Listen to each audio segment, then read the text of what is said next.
Good morning, everyone, and thank you so much for joining us for this post-cabinet briefing. I am Lisa Lord. This morning, we will hear from the Minister of Home Affairs and Information, the Honourable Wilfred Abrams, on matters pertaining to the Child Justice Bill, and then he will entertain some questions. Minister Abrams. Thank you. Good morning.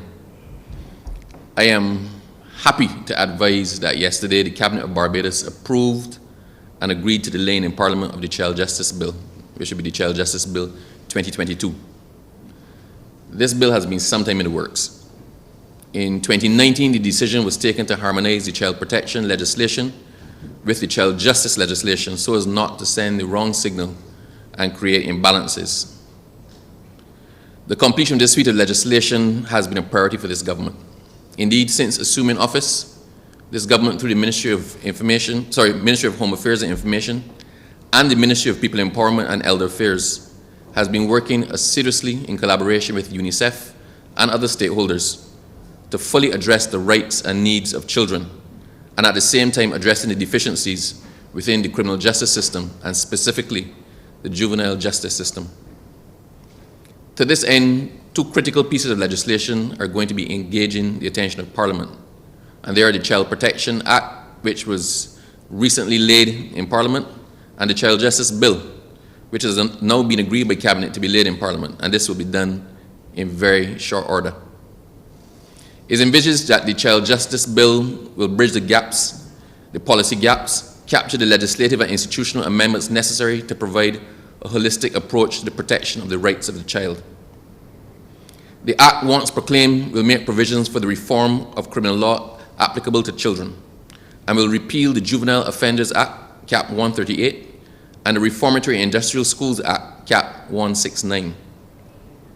The Child Justice Bill will be a modern, comprehensive piece of legislation encompassing social justice, which will enable children that become in conflict with the law to still become healthy, productive, and engaged members of society. What is the bill about? Some aspects of the bill. The age of criminal responsibility. A child under the age of 12 years, once this act has been passed, will not be capable of committing an offense, a criminal offense.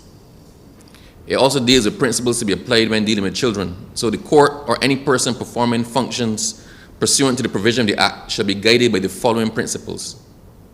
The safety, welfare, and well-being of the child shall be the paramount consideration.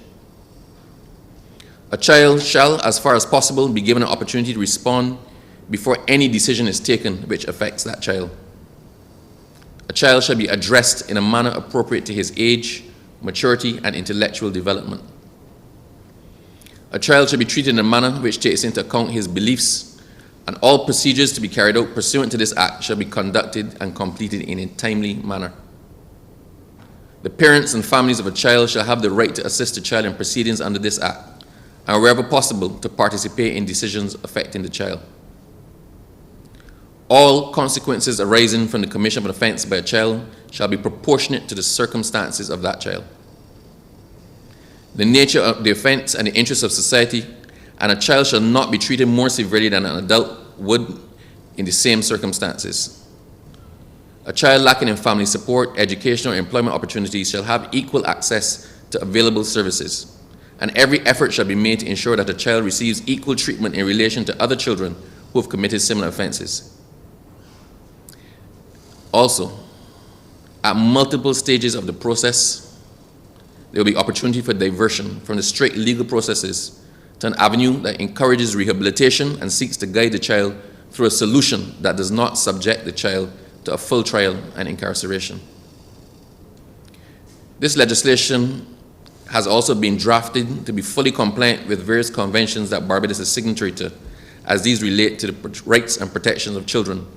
And these include United Nations Convention on the Rights of the Child, Universal Declaration of Human Rights, United Nations Standard Minimum Rules for the Administration of Juvenile Justice, these are better known as the Beijing Rules, United Nations Rules for the Protection of Juveniles Deprived of their Liberty, and United Nations Guidelines for the Prevention of Juvenile Delinquency, and these are called the RIDA Guidelines.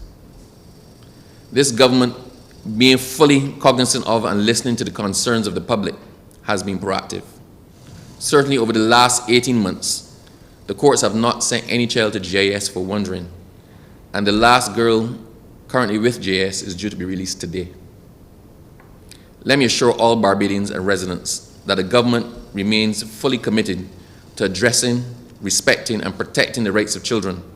I will provide opportunities wherever possible and wherever needed for children who need counseling and or mentoring. Additionally, safe spaces will be made available for each child to live, play, and grow. The government industrial school will be and is currently being transformed. Appropriate training will be given to staff as required, and persons who possess the right competencies, qualifications, and attitude to work with children will be engaged. This is to ensure that any child who becomes a ward at JAS can and will get the best possible care and opportunities for their development, and to lead at the end of this day to successful reintegration into their homes with their loved ones and society. Thank you. Thank you, Minister. As we open for questions, I'll just ask my media colleagues to identify themselves and the media house they represent before posing their questions. Colville? Yes, hi. Corporal Manzi from Nation News. You mentioned that the age of culpability under the new legislation would be 12. However, what would be the recourse? I mean, there are some offenses that might be considered heinous committed by a child under 12.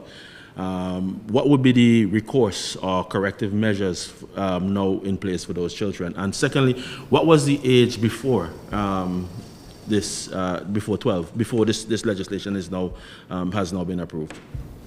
All right.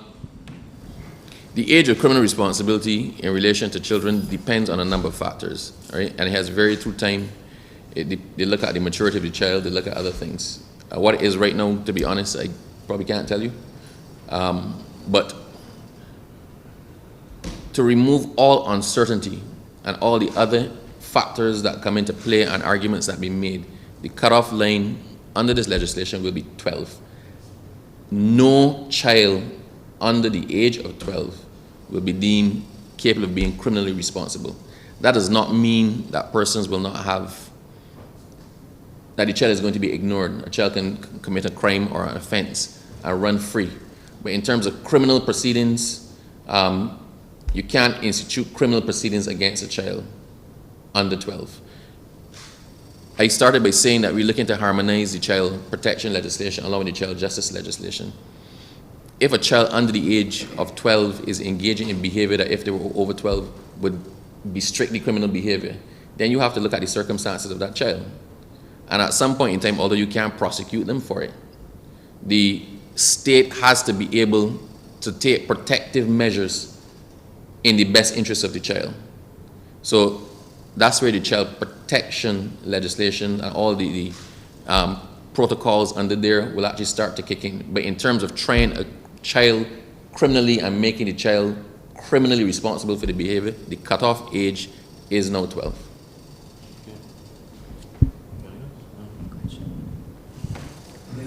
Sorry, 1 second. I'll actually get back to you with what the existing age is.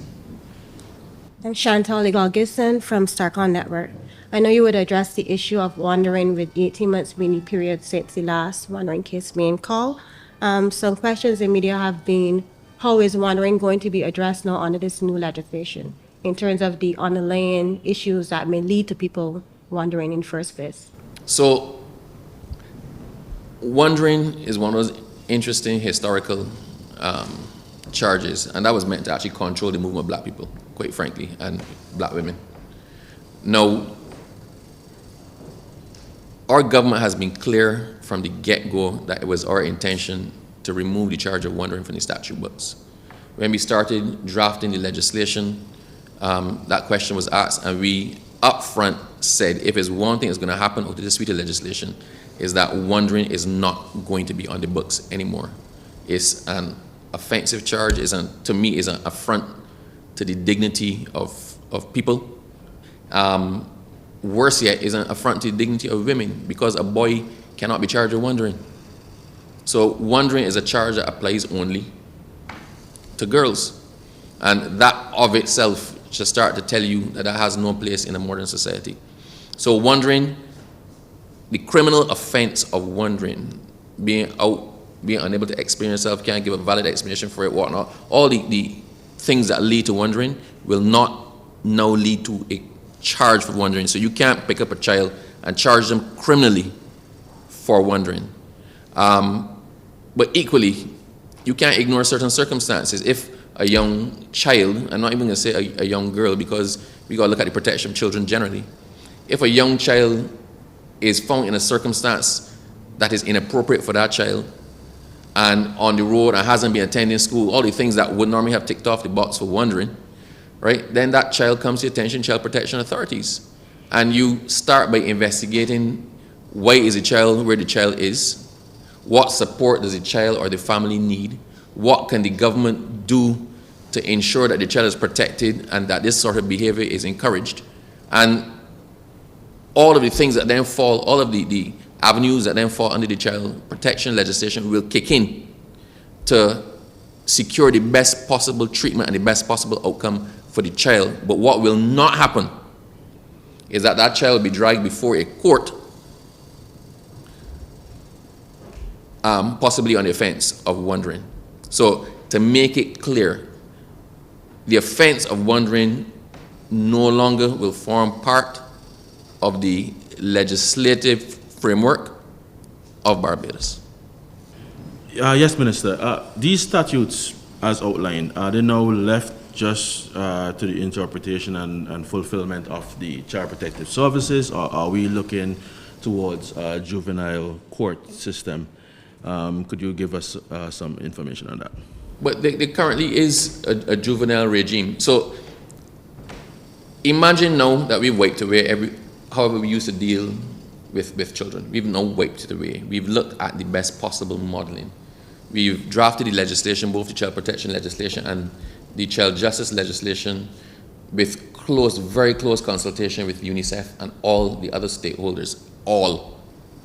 I mean, down to the point where we had what we figured was the last draft of this piece of legislation, and somebody chimed in very, very late with some amendments that they wanted. And whereas we could have run it and then sought to deal with those afterwards, we wanted, when we presented this bill, to have the best possible piece of legislation, and we took those into consideration. It then delayed our ability to get to this point, right? But all of the things that affect children now come into play. We spoke about even the way you deal with a child in court. If a child has to come to court, then the child is not going to hear the charge in the same way that a charge is read to an adult. The charge will be put to a child in language that is child-friendly and that the child can understand. And it depends on the maturity level and intellectual level of the child.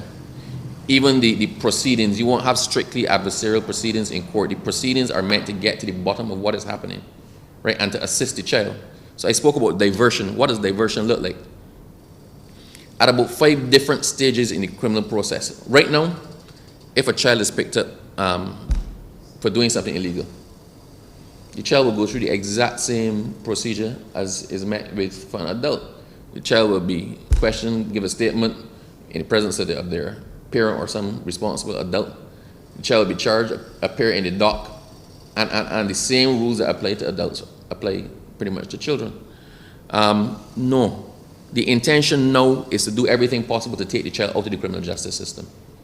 So at the point when the initial report is made, right, the police can recommend a diversion from going along strictly legal lines or charging the child to perhaps recommend that the child would better engage the attention of the child protective services. When you come into court, there are a couple different points in the court process where either the prosecutor or the magistrate can recommend diversion. So let's pause this criminal process and let us send this child for drug counseling.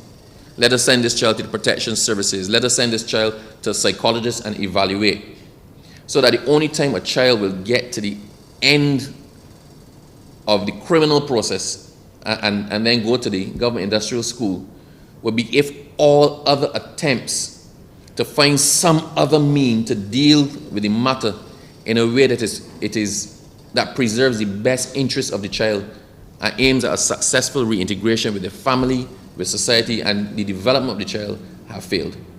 So a lot of the things that the framework now requires a child is either you go back to your family or you go to the government industrial school. No, that's going to be widened. There's going to be a lot more power by the authorities to protect the child, to seek assistance for the child, to monitor the child, than currently exists. So it's an entirely different framework. It is a 20. By the time these pass, these will be the two most modern and comprehensive pieces of legislation dealing with child protection and child justice in the world. So even when we were drafting, they started with model legislation, and somewhere in there, right, the last bit of legislation where it was enacted, in using it, they brought some difficulties. So those difficulties were then corrected in hours, or account was taken of those difficulties, and further drafting was done to ensure that doesn't happen in Barbados. So when this passes, Barbados will have the most comprehensive suite of legislation dealing with children in the world. So, Hoyt, CBC News. Minister Abrams, just last week in the High Court, wandering was struck down as unconstitutional. And as a result, 2 former female warriors were also rewarded damages in over $200,000. Does that ruling open the floodgate for other former warriors, and how will government respond to that? So right now, a stay has been granted in that. The fact that a judgment is given doesn't mean necessarily takes effect immediately. Either of the parties can apply for a stay in the execution of the judgment while you consider your options. The government has applied for a stay in relation to that, and it is considering its options in relation to the judgment. What I want to make clear is that I've spoken to the AG. It is not intended at all to touch or contest the part that deals with the unconstitutionality of it. We agree with the judge. We accept that it has to go. The fact that our legislation, which was obviously in draft well before these cases came up, have done away with wandering means that we can't contest it. It is unfair, it is unconstitutional, it should not have happened, it should not have been here as long as it has been. We are happy to see it go. So we're not touching that part of it. But as you said, there are other considerations that have to be taken into account in relation to the other aspects of the decision of the judge. And we're taking advice on it now as to what happens next. But there will, I want, for the avoidance of any doubt, there will be no appeal as to the constitutionality aspect of wandering. That was probably the safest decision any judge could have made in Barbados at this given time. We said it at the beginning that we're doing away with wandering. We said it over and over in interviews, we're doing away with wandering. When Minister Humphrey laid his child protection legislation in Parliament, he said that wandering is going to be done away with, and pointed to the fact that when the child justice legislation is done, the consequential reforms of other pieces of legislation are going to do away with wandering. So there can be nobody in Barbados who can doubt this government's commitment to see the end of that centuries-old charge of wandering. So we accept that on the part of the judge, but we consider options in relation to the rest. As you understand, it will have certain other consequences. So those, we have to consider those very carefully. So the application of the stay is in relation to what exactly? The application of the stay is in relation to the judgment, right? It's just how the application stays in relation to the judgment. But I'm telling you up front, because I don't want anybody to take from this that we're challenging the validity of the ruling with respect to his declaration that wandering is unconstitutional. The charge of wandering is unconstitutional, right? So we're not attempting to reinstitute that. We're not attempting to appeal that, saying it was wrong. The fact that I'm here talking to you all now about the child justice legislation, telling you we're done with wandering. We, the government of Barbados, want to see the back of wandering. We're committed to it, and as far as we are concerned, we're done with that. As I said, if you even think about it, nobody's been remanded to the government industrial school recently in relation to wandering. Although we had not gotten the legislation done yet, every young person who was in there, that there was a discretion to release them, either early release or whatever factors, that there was a discretion to release them, who was serving time or there as a result of a charge of wandering, has been released. The last person, I can't give her name, the last person, her time frame for early release, the consideration for early release came up this week. and she going home, hopefully, today. So we've not been playing with it. The law, we took a while to get here because legislative drafting is a complex thing. And we couldn't rush that one. We had to do it with the stakeholders. We had to do it to make sure we're compliant with UNICEF. We had to do it to make sure the government satisfied all of its obligations to children and to our international treaties, right? The difference between a judge and parliament, a judge can make a decree and immediately strike down something, which is what he did. But his timeline happens to coincide with ours. So I just want everybody to be clear on that. There's no attempt by this government to preserve or reintroduce wandering. Wandering is a thing of the past. So the state is in relation to the damages? Just trying to get this clear, really. What is being contemplated now and we're taking advice on is in relation to the damages aspect of it. Thank you. Is that clear?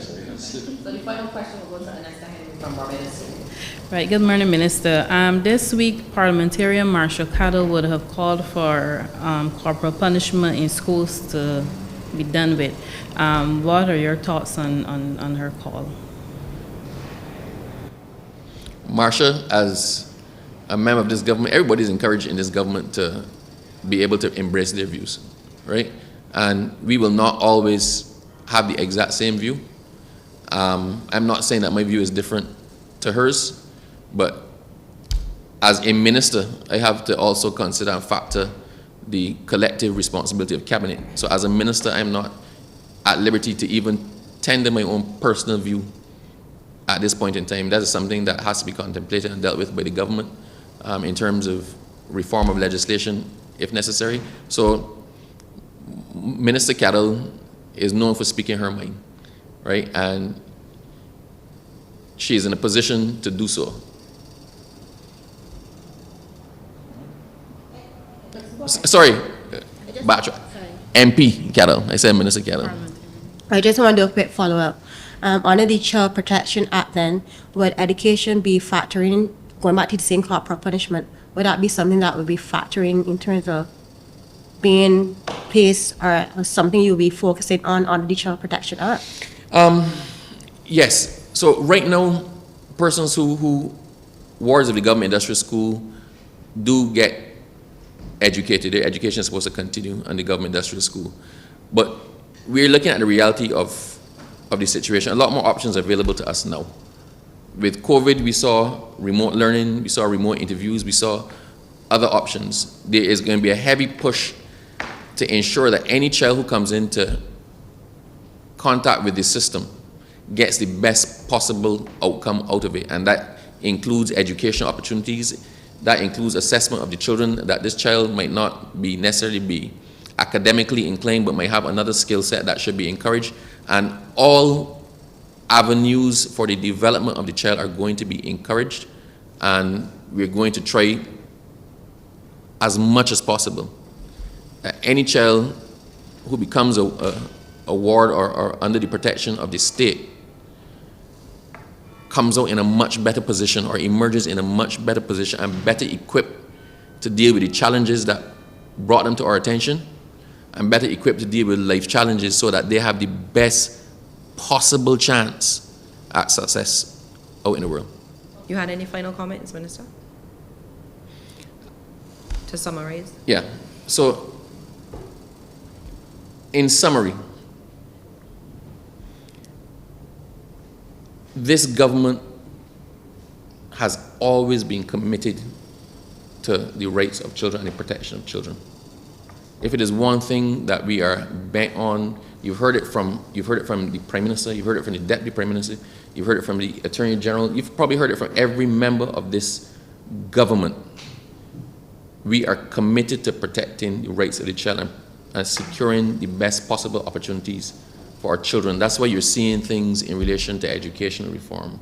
That's why you're seeing the youth programs. That's why you're seeing all those interventions. That's why you're seeing the creation of the clean and green spaces, right? That's why you're seeing the lights on the playing fields. All of these things are meant to guide our young people and provide positive opportunities for our young people to develop themselves.